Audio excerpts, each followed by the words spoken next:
今晚吃什么？今晚我要做意大利面。那先来做一个巧达浓汤。先切洋葱丁，要爆香的。一般会用培根，那我是用这个德式香肠，一样把它切丁。这个汤喝起来很丰富，它里面有很多材料。还有马铃薯，一样切丁，切小一点的话比较快熟。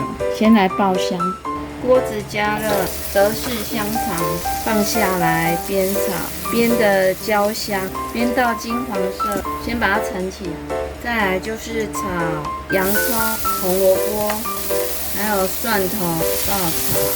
洋葱跟红萝卜炒了一下，已经变色了，金黄色，推到旁边。再来下一点油，下1匙的面粉，把面粉炒一下。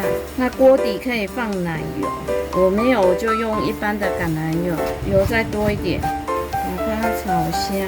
把面粉去生，把它炒一下。马铃薯丁放进来，接着下热水，搅拌一下，让它煮开。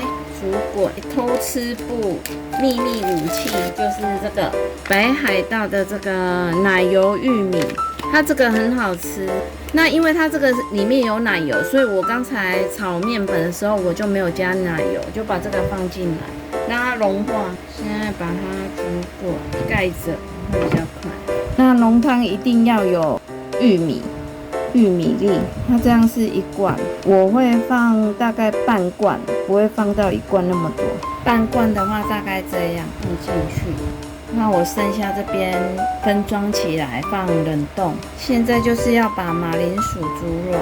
今天的汤煮的比较多，所以它不够稠，所以再放1片、2片，再让它煮一下。因为那个马铃薯还没软，它的淀粉也还没有释出，再盖着。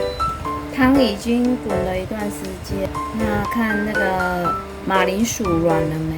试吃一个看看。